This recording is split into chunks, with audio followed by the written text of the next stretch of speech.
정말 다사다난했던 2021년도가 이제 오늘로 끝나가죠. 특별히 이번 제4기에 신명기를 통해서 우리 안실학교에 교과 공부를 할 수 있도록 하나님의 섭리가 함께 해주신 걸 참으로 감사하게 생각합니다. 오늘은 제4기 마지막 과목을 모세의 부활에 대해서 오늘 공부하시겠습니다. 무엇보다도 모세는 모세오경이라고 그러죠. 창세기, 출애굽기, 레위기, 민수기, 신명기를 기록한 주의 큰 선지자입니다. 뿐만 아니라 그 모세오경 중에서도 가장 핵심이 되는 우리 신명기를 저술한 모세. 오늘은 그 모세의 죄와 죽음과 부활과 또한 성천까지 우리 신명기를 기록해서 우리에게 주신 모세에 대해서 오늘 말씀을 공부하도록 하겠습니다. 모세는 신명기의 핵심 인물이죠. 그의 생애와 성품 그리고 그의 기별이 책 전체를 가득 채우고 있습니다. 신명기의 하나님 그리고 이스라엘 백성들을 향한 그분의 사랑에 대한 기록인 것도 사실이지만은 하나님께서는 모세를 통해 당신의 사랑을 나타내셨으며 그를 통해 이스라엘 백성들에게 말씀하셨습니다. 모세는 자기가 홀로 죽어야 함을 알고 있었으며 세상의 어떤 친구도 그의 임종 시간에 그를 도와주도록 허락되지 않았습니다.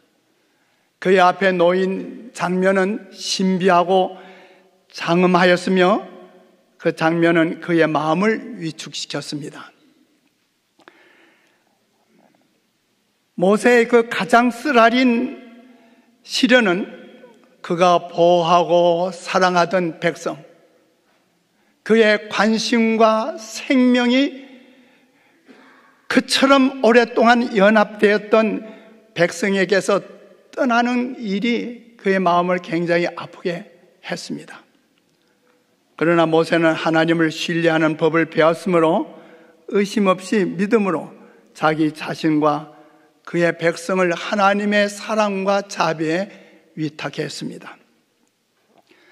하나님께서 이스라엘 백성을 위해 행하신 모든 놀라운 일들과 기적적인 구원을 목격한 후에 그들은 마침내 약속의 땅 경계에 서 있게 되었습니다.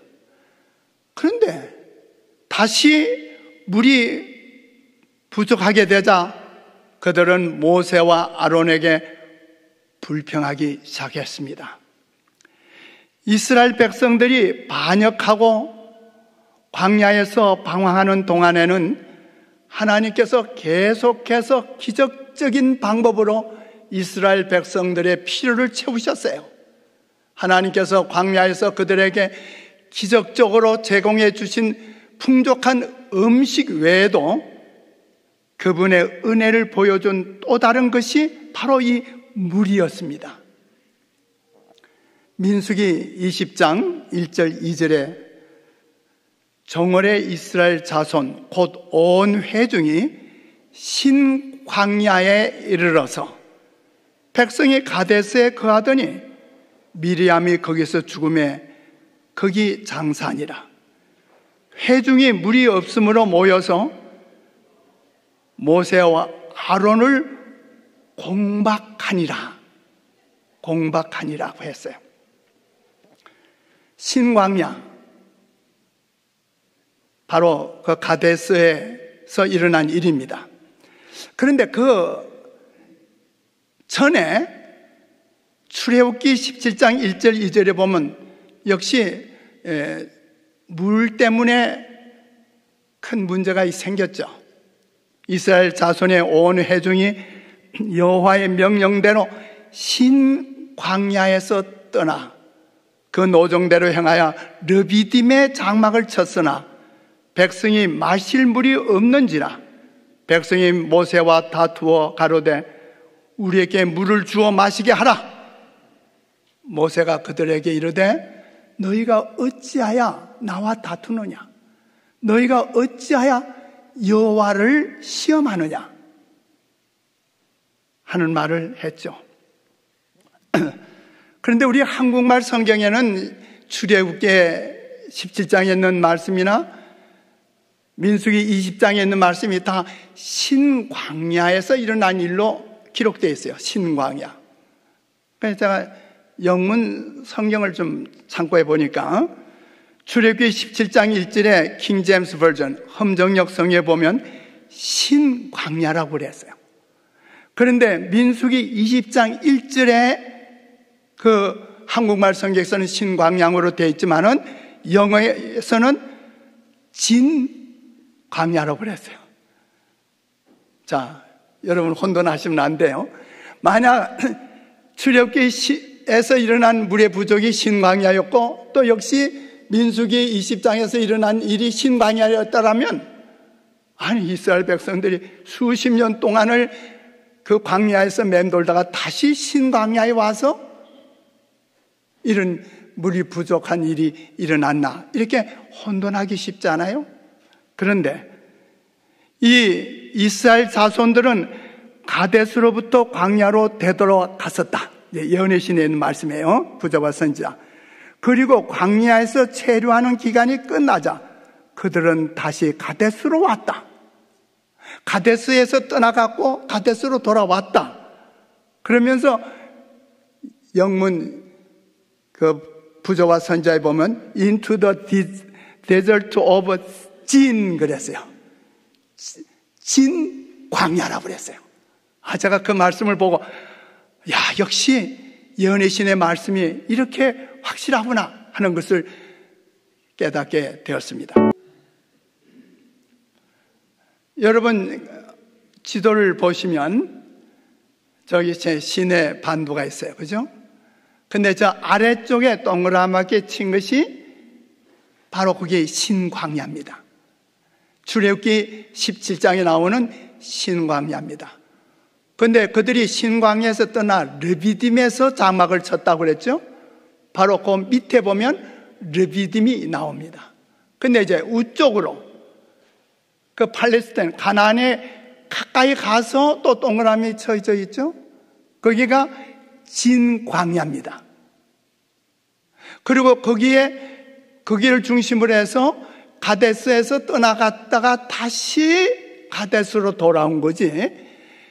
이스라엘 백성들이 저 시내 반도까지 시내산이 있는 그쪽까지 갔다가 수십 년 만에 다시 돌아온 게 아니에요.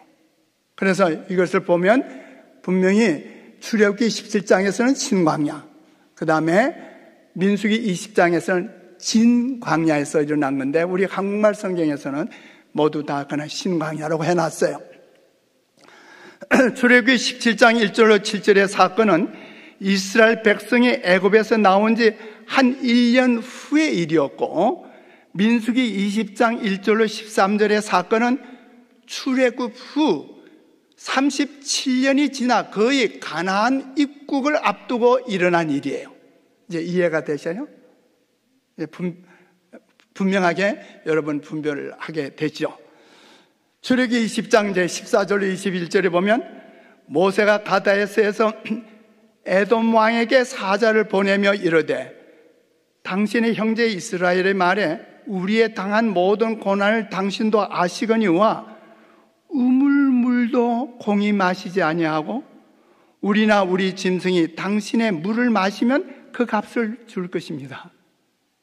이 민수기 20장 14절부터 있는 말씀이 무슨 사건에 바로 이어진 거죠?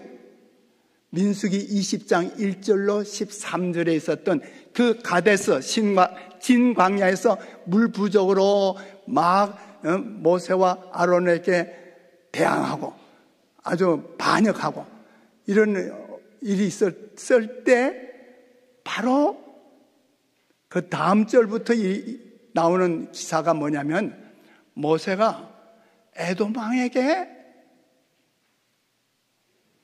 사자를 보내서 말하기를 형제 이스라엘이라고 그랬어요. 여러분, 에돔이면 누구죠?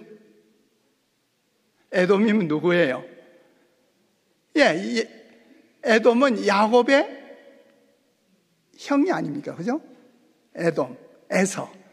에서가 이제 에돔인데, 그러니까 이제 이스라엘 백성이 야곱이 전에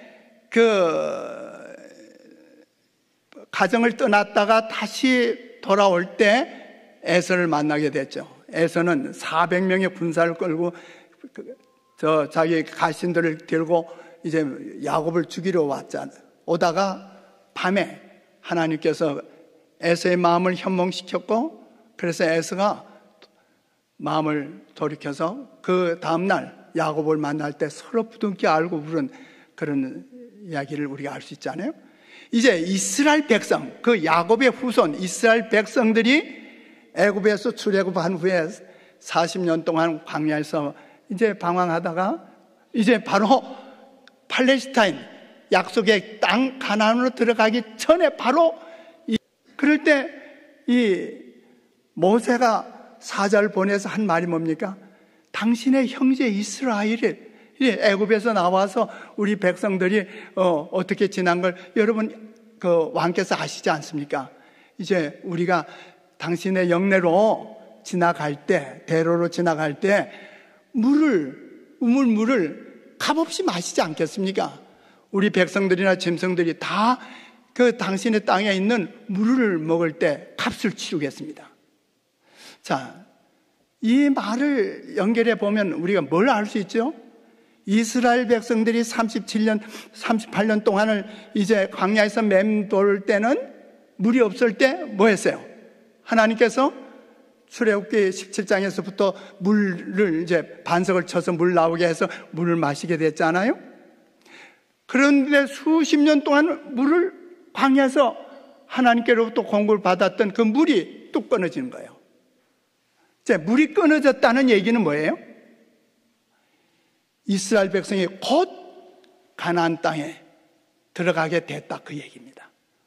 바로 이제 물이 있는 곳에 왔으니 하나님께서 기적적으로 물을 내는 일을, 주시는 일을 끝인 거예요. 이해가 되셔요? 그런데 출애굽기 17장 6절에 보면 내가 거기서 호렙산 반석 위에 너를 대하여 서리니 너는 반석을 치라. 그것에서 물이 나리니 백성이 마시리라. 첫번 출애굽한 후 1년 만에 있었던 이 르비딤에 가까이에서 일어난 일입니다. 신광야에서. 그때 하나님께서는 모세에게 네 지팡이를 들고 반석을 치라. 내가 가리키는 그 반석을 치라. 그러면 물이 나와서 백성들을 마시게 될 거라 그랬어요. 그리스도께서는 광야에 있던 히브리 사람들이 인도자, 곧 여호와라는 이름을 가지신 천사로서 구름 기둥에 둘리워 군중들의 선두에 서서 가셨을 뿐 아니라, 그러니까 지난 주일에도 제가 말씀드렸죠. 불기둥과 구름 기둥 사이에서 우리 주님은 같이 이스라엘 백성들과 동행하시고 그들을 앞서서 인도하셨다고 그랬죠. 그 주님이 다시 그 반석에 지팡이를 쳐라 그렇게 하시고 물을 주시는 겁니다. 그들을 인도하던 구름 기둥이 무서운 신비로 가려워지는 것처럼 보였다. 반석은 모세가 쳤으나 생명수가 흘러나오게 하신 분은 구름 기둥 속에 가려워져 모세 곁에 서 계셨던 누구였다? 하나님의 아들이었다. 여러분, 오늘 우리가 굉장한 이 사실들을 오늘 공부하게 되는 겁니다. 사막에서 이스라엘 백성들의 갈증을 풀어준 생수는 호렙에서 반석을 쳤을 때 처음으로 흘러나왔죠. 그러나 여행하던 전 기간 동안 어디든지 필요한 경우에는 하나님의 은혜로운 이적을 통하여 물이 공급되었다는 사실입니다. 제가 팔레스타인에 여행을 했을 때 몇 군데를 들렸을 때 여기에서 물이 나와서 이스라엘 백성들이 마셨다고, 그 물이 흐른 자국도 보이고 그런 것들을 보게 될 때 물 나온 곳이 한 곳이 아니었구나 하는 걸 알게 되지 않았어요. 그런데 여기 있는 말씀이 그런 같은 말씀입니다. 물이 계속 호렙으로부터 흘러내린 것은 아니었다. 왜냐하면 이스라엘 백성이 호렙을 떠나서 이제 광야에서 여행을 하고 있잖아요. 그러니까 거기에서 물이 흘러서 계속 이스라엘 백성을 따라와서 물이 흘러온 것은 아니다 이 말이에요. 그들의 여행 중 물이 필요한 때는 언제든지 진영 부근에 있는 바위 틈들에서 물이 흘러나왔다. 누구의 이적으로? 하나님의 이적의 돌보심으로. 그래서 이제 시편 78편 15절 17절에 보면 광야에서 반석을 쪼개시고 깊은 수원에서 나는 것 같이 저에게 물을 흡족히 마시옵소서며 또 반석에서 시내를 내사 물이 강같이 흐르게 하셨으나 저희는 계속하여 하나님께 범죄하여 광야에서 지존자를 배반하였도다. 그러니까 광야에서 여행하는 동안에 계속적으로 하나님께서는 바위에서 물이 나오게 해서 마시게 했다 이 말이에요. 그런데 이스라엘 백성들은 그런 이적적인 그 보호와 인도하심을 받으면서도 계속 하나님을 배반해요. 이스라엘 백성을 위하여 말씀의 능력으로 신선한 물이 흐르게 하신 분은 누구였다? 그리스도이셨다. 참된 반석 그리스도께서는 그들의 모든 유랑 생활 동안에 그들과 함께 계셨다. 예수님께서 이스라엘 백성들의 광야에서 40년 동안 다닐 때 주님은 함께 여행을 하시고 함께 다니셨어요. 그리고 그들에게 필요할 때 하늘에서 만나를 내리시고 땅에서는 물이 솟아 바위에서 물을 나오게 해서 그들을 먹고 마시게 한 거예요.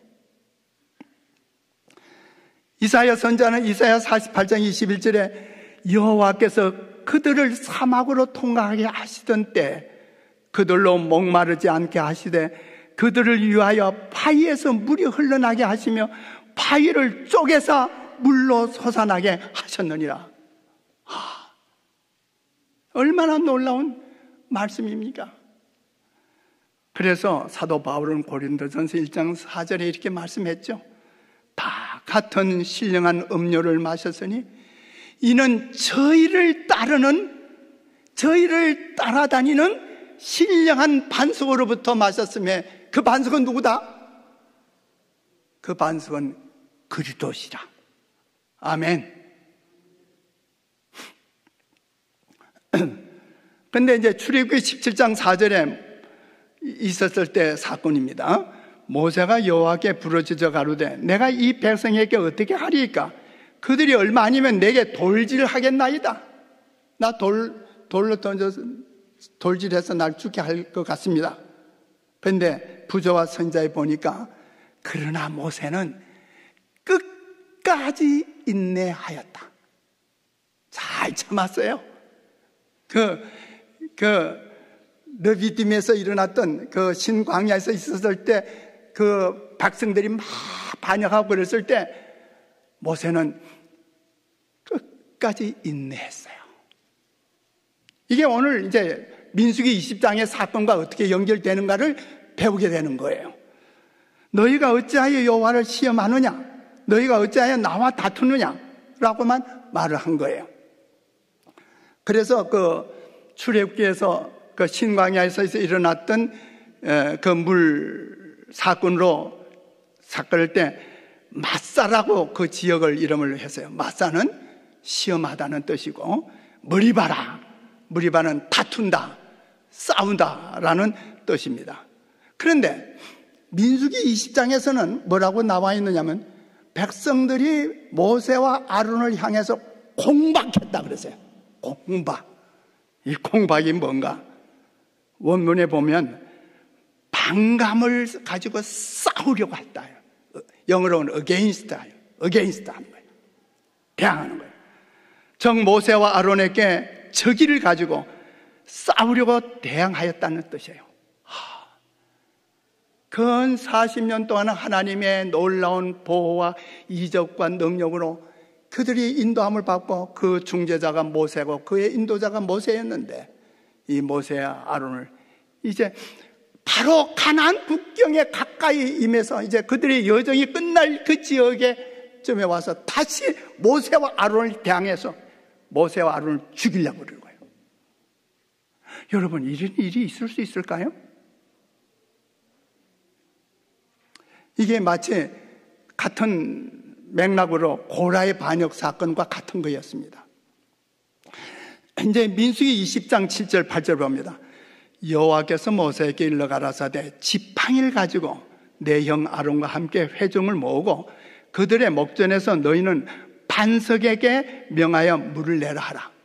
백성들이 물 달라고만 소리 지르니까 하나님께서 너 그 반석을 가는데 그 지팡이를 들고 가거라. 그런데 하나님께서 뭐라고 그랬어요? 출애굽기 17장에서는 반석을 네 가지고 있는 지팡이를 치라고 그랬잖아요. 그래서 모세가 한번 탁 쳤어요. 그래서 물이 확 쏟아져 나왔죠. 그런데 이번에는 하나님께서 뭐라고 그러셨어요? 예수님께서 하신 말씀이에요. 예수님께서 뭐라냐면 너는 지팡이를 들고 가게 돼 회중 앞에서 그 반석을 향해서 명해라, 말을 하라. 치라고 그러지는 않았어요. 그런데 20장 10절 11절에 보니까 모세와 아론이 총회를 그 반석 앞에 모으고 모세가 그들에게 이르되 이 패역한 너희여 들으라. 우리가 너희를 대하여 이 반석에서 물을 내려 하고 그 손을 들어 그 지팡이로 반석을 몇 번 쳤다고요? 예? 출애굽기에서는 한 번 쳤는데 두 번 쳤어요. 모세가 되게 화가 난 거예요. 그렇죠? 수십 년 동안 하나님께서는 계속 그들에게 물을 공급해 주신 것을 그들이 알고 있으면서 말이에요. 어떻게 이렇게 하느냐 이 패역한 백성들아. 화가 대단히 나세요. 누구 말 때 화가 머리끝까지 나왔고요. 그러더니 그 지팡이를 들고 가라고 하시긴 했지만은 지팡이 갖고 때리지는 말으라고 했는데 지팡이를 가지고 한 번도 아니고 몇 번 쳐요? 두 번을 치는 거예요. 우리가 너희를 위해서 물을 주랴? 여기서 이제 모세의 마음과 행동을 우리가 볼 수 있어요. 민수기 20장 12절에 여호와께서 모세와 아론에게 이르시되 너희가 나를 믿지 아니하고 이스라엘 자손의 목전에 나의 거룩함을 나타내지 아니하므로 너희는 이 백성들을 이 총회를 내가 그들에게 준 땅으로 인도하여 드리지 못하리라. 너는 이 백성을 인도하지 못하겠다. 이렇게 선언하시는 거예요. 모세는 이스라엘 백성들 앞에서 하나님의 거룩함을 나타내지 못했습니다. 만일 모세가 백성들이 반역을 일으키는 가운데서도 처음에 그 출애굽기에 나온 르비딤에서 있었을 때처럼 끝까지 잘 참았으면 되지 않았어요. 백성들이 반역을 일으키는 가운데서도 하나님께 영광을 돌릴 뿐만 아니라 그들에게 참된 믿음과 순종이 무엇인지를 보여줄 수 있었어야 했던 거예요. 모세는 불타는 떨기나무에서부터 시작해서 그의 생의 마지막 때까지 계속해서 하나님과 동행했죠. 우리 예수님과 같이 동행한 거예요. 그런 특별한 경험을 가진 사람입니다. 그러나 모세는 하나님께서 하신 말씀에 대한 온전한 믿음을 바로 이 가데스에서 나타내지 못한 거예요. 우리가 너희를 위하여 이 반석에서 물을 내라고 부르짖었을 때 마치 그들은 그 능력이, 물을 내게 하는 능력이 인간의 약점과 정욕을 소유한 자신들에게 놓여 있는 것처럼 그들 자신을 하나님의 자리에 둔 거예요. 시편 37편 7절 8절에 보면 여호와 앞에 잠잠하고 참아 기다리라. 자기 길이 형통하며 악한 꾀를 이루는 자를 인해 불평하지 말지어다. 분을 그치고 노를 버리라. 불평하여 말라. 행하게 치우칠 뿐이라. 우리의 생애 가운데서도 자주 분내고 노하잖아요. 분노하잖아요. 우리가 참으로 믿음으로 참아야 될 경우가 많습니다. 모세와 아론은 이 기회에 백성들이 하나님께 경외심을 갖도록 그들을 감명시키고 하나님의 능력과 선하심에 대한 저들의 믿음을 굳게 해 주었어야 했던 것입니다. 모세가 친 반석은 그리스도의 표상이었고 이 상징을 통하여 가장 귀중하고 신령한 진리가 있고 가르쳐야 했던 거예요. 반석은 예수님이에요. 생명을 주는 물이 모세가 친 반석에서 흘러나온 것처럼 하나님에게 맞으며 우리의 허물을 인하여 찔리시고 우리의 죄악을 인하여 상하신 그리스도께로부터 잃어버린 인류를 위한 구원의 시냇물이 흐른다. 구원의 시냇물이 흐른다. 모세는 백성들이 끊임없는 불평과 반역에 지쳐서 마침내 자기를 돕고 계시는 전능하신 분을 보지 못했습니다. 그는 하나님의 능력을 구하지 아니하고 인간의 약점을 나타냄으로 인해 그의 경력에 드디어 마지막 판에 5점을 남기게 되고 말한 거예요. 그의 사업이 끝날 때까지 순결하고 확고부동하고 무아의 경지를 지속했어야 할 사람이 마침내 패배를 당하고 말았어요. 하나님께서는 찬양과 높임을 받았었어야 할 때 이스라엘 회중 앞에서 모욕을 당하신 거예요. 이 지도자들이 얼마나 조심해야 할 것인지를 오늘 우리 모세의 경험을 통해서 배워야 하는 거예요. 놀라운 하나님의 능력의 표현으로서 물이 흘러나오도록 반석을 향해 명령하는 대신 모세는 그 반석을 2번이나 쳤다. 물론 반석을 쳐서 물이 나오게 하는 것도 기적적인 일이지만 그 반석을 향해 명령함으로 물을 얻는 것만큼 기적적이지는 않잖아요. 반석에 한 번 침을 당했던 것처럼 그리스도께서도 히브리서에 있는 말씀대로 많은 사람의 죄를 담당하시려고 단번에 들이신 바 된 거예요.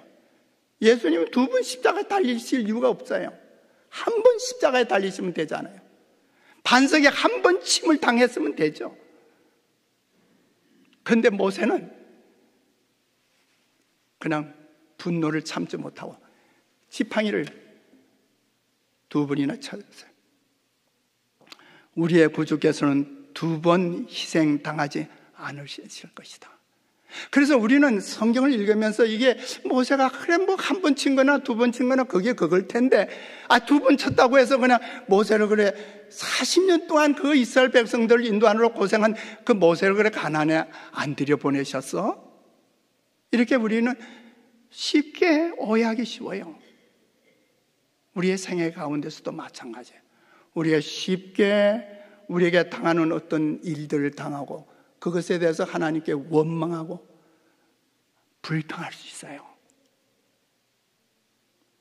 모세의 분노는 옳지 않은 행동이기는 했지만 무엇보다 문제는 그가 우리가 너희를 위하여 이 반석에서 물을 내랴고 말하므로 인간이 반석에서부터 물을 낼 수 있는 것처럼 말한 것입니다.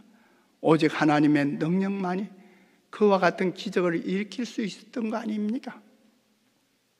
모세는 반석을 2번이나 치면서 반역한 너희여 들으라. 우리가 너희를 위하여 이 반석에서 물을 내려가 하고, 모세는 분노를 인해 오직 하나님만이 하실 수 있는 일을 마치 자신이 백성들을 위해 할 수 있는 것처럼 말하는 실수를 저지르고 말았습니다.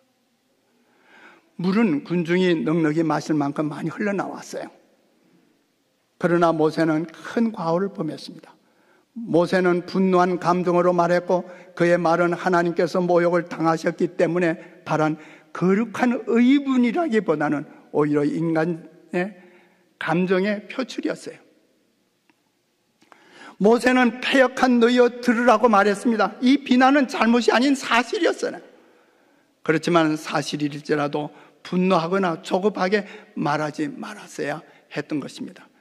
신명기 9장 16절 18절 급속히 여호와의 명하신 돌을 떠나기로 내가 그 두 돌판을 내 두 손에서 들어 던져 너희의 목전에서 깨뜨렸었노라. 이는 너희가 여호와의 목전에 악을 행하여 그를 경록케 하여 크게 죄를 얻었습니다. 모세가 화를 낸 것은 이번만은 아니었죠. 출애굽기 신명기 9장에 보면 그 출애굽기 사건에 그 모세가 두 돌비를 들고 내려올 때 밑에서는 금송아지를 가지고 가했잖아요. 그럴 때 모세가 그냥 그 돌비를 던져 깨뜨렸죠.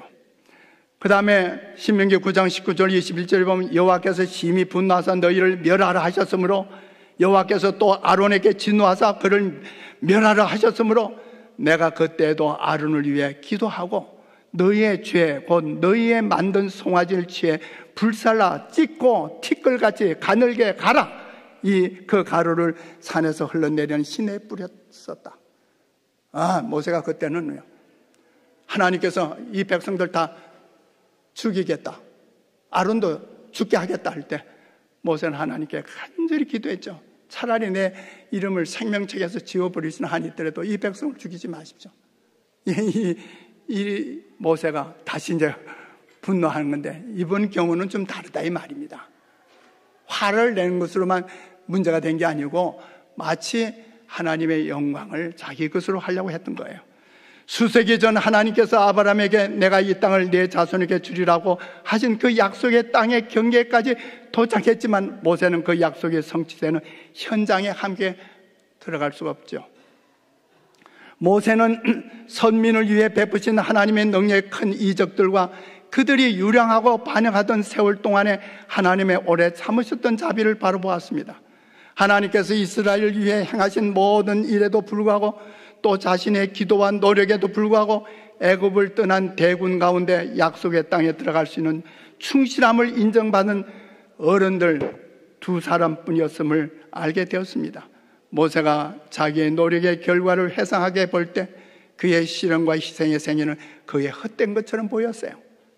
신명기 34장 1절 3절에 모세가 모압 평지에서 노보산에 올라 여리고 맞은편 비스가산 꼭대기에 이르매 여호와께서 길앗 온 땅을 단까지 보이시고 또 온 납달리와 에브라임과 므낫세의 땅과 서편까지의 유다 온 땅과 남방 종류의 성읍 여리고 골짜기 평지를 소알까지 보이시고, 이제 모세를 노보산에 올라가게 한 다음에 이제 가나안 땅을 바라보게 한 겁니다. 모세가 신명기 34장 7절에 보면 모세가 죽을 때 나이가 120세나 그 눈이 흐리지 아니하였고 기력이 쇠약지 아니했다. 그래서 모세가 눈이 밝아서 그 가나안 땅을 다 멀리 다 봤을까? 아니죠. 보통의 시력으로는 당시 모세가 서 있던 곳에서 하나님께서 가르쳐 보여주신 모든 땅, 곧 모아바에서부터 단, 납달리 그리고 그 너머에 있는 곳까지 본다는 것은 불가능한 일이었습니다. 단은 그 이스라엘 땅의 가장 북쪽에 있는 곳입니다. 전혀 볼 수 없는 거죠. 만원경으로도 볼 수 없는 곳이에요. 그럼에도 불구하고 하나님께서는 그것을 보여주셨습니다. 신명기 34, 4절 이는 내가 아브라함과 이삭과 야곱께 맹세하여 그의 후손에게 주리라 한 땅이라. 하나님께서 이 땅을 후손들에게 주시겠다고 부조들과 그들의 자녀들에게 되풀이하셨던 그 말씀을 모세에게도 하셨습니다. 모세는 현재 그 땅의 모습만을 본 것이 아니라 이스라엘이 그 땅을 차지한 뒤에 그 땅이 어떤 모습으로 변할지도 보게 된 것입니다. 모세는 비스가산 꼭대기 높은 봉우리 위에서 하나님과 하늘 천사들 앞에 섰습니다. 그리고 그는 마음껏 가나안 땅을 바라본 후에 마치 지친 용사처럼 그곳에 누워 쉬었습니다. 잠에 빠져들었고 그것은 깨어나지 않은 죽음의 잠이 되었습니다. 신명기 34장 5절, 6절, 8절에 보면 여호와의 종 모세가 여호와의 말씀대로 모압 땅에서 죽어 벳보을 맞은편 모압 땅에 있는 골짜기에 장사되었고 오늘까지 그의 묻힌 곳을 아는 자가 없느니라. 이스라엘 자손이 모세를 위해 30일 애곡했습니다. 30일 동안 천사들이 그 시체를 취하여 골짜기에 장사했습니다. 이스라엘 백성들은 도무지 모세가 매장된 곳이 어딘지 알 수가 없었죠. 모세는 죄의 결과로 사탄의 권세하에 빠졌습니다. 그 자신의 행위로라면 그는 당연히 죽음의 포로였습니다. 그러나 그는 구주의 이름을 의지함으로 부활하여 영생을 얻게 되었습니다. 모세가 만일 계속해서 하나님께 신실하고 그의 생애가 그 한 가지 범죄, 즉 반석에서 물을 내게 함으로써 영광을 하나님께 돌리지 못한 그 죄를 더럽히지 않았다면 그는 살아서 가나안에 들어갔고 살아서 하늘에 갈 수 있었을 것이라고 성천했을 것이라고 살아남는 이들의 말씀하셨습니다. 한편 모세는 성경의 약속을 성취한 인물이 되었어요. 계시록 14장 13절 자금 이후로 주 안에서 죽은 자들은 복이 있도다 하시며 성령이 이르시되 그러하다. 그들이 수고를 그치고 시리니 이는 그들의 행한 일이 따름이라 하시더라. 모세가 죽은 것은 끝난 것은 아니에요. 하나님께서 이제 그로 하여금 쉬게 하셨죠. 근데 유다서 1장 9절에 보면 천사장 미가엘이 모세의 지체에 다하여 마귀와 다투었다는 말씀이 있죠. 여기에는 놀라운 장면이 기록되어 있는 거예요. 사실은 모세의 실수는 보통 실수가 아니에요. 모세가 그 가데스에서 실수를 범한 그것은 루스벨이 범죄한 그 성격과 같은 거예요. 하나님의 자리를 두려고 했던 그 죄와 같은 겁니다. 그래서 모세는 죽음 마땅했어요. 그럼에도 불구하고 모세는 죽은 자의 부활에 관한 신뢰로서 성경에 나타나는 첫 번째 인물이 되었습니다. 에녹과 엘리야는 죽음을 경험하지 않은 채로 하늘에 데려감을 받았지만 모세는 죽었다가 영원한 생명으로 부활한 첫 번째 사람이 되었습니다. 천사와 더불어 모세를 매장하신 미가엘 그리스도는 그가 잠깐 동안 무덤에 있은 후에 하늘에서 내려오사 그를 부활시켜 하늘로 데려가셨습니다. 모세는 구주의 이름을 의지함으로 부활하여 영생을 얻었습니다. 모세는 영광스럽게도 무덤에서 나와 당신의 구원자와 함께 하나님의 도성으로 성천했습니다. 이것은 바로 예수 그리스도의 구원의 역사로 이루어진 겁니다. 우리들도 하나님 앞에서 큰 죄인들이지만 우리 주 예수 그리스도의 구원의 역사로 우리는 다 구원을 받아 우리도 모세처럼 죽었다 하더라도 부활해서 하늘에 성천갈 것이고 살아서 아론과 엘리야나 또 에녹처럼 살아서 구원을 받을 수도 있지 않습니까? 다 같이 기도하겠습니다. 은혜로우신 아버지 하나님, 2021년도가 이제 마치는 안식일입니다. 우리 그동안 제4기 신명기를 통해서 우리 주님께서 이제 우리가 바로 하늘 가나안 국경에 있는 저희들에게 이 귀한 교훈의 말씀들 주신 것 감사합니다. 주님, 저희들도 주님 앞에 허물과 죄가 많지만은 주님 대속의 죽음을 죽으신 우리 주 예수님의 구원을 통해서 우리를 하늘에 데려가실 것을 믿습니다. 우리가 이 땅에 살 때 반석에서 물을 내시고 하늘에서 만나를 내리신 것처럼 저희들에게 먹이시고 마시우게 하시는 하나님의 능력을 또 보호하심을 감사하면서 이제 금년 한 해를 마치고 새해를 더욱 소망 중에 주님과 함께 사는 귀한 새해를 맞이할 수 있도록 축복해 주시옵소서. 우리 구주 예수님의 이름으로 감사하며 축원하옵나이다. 아멘.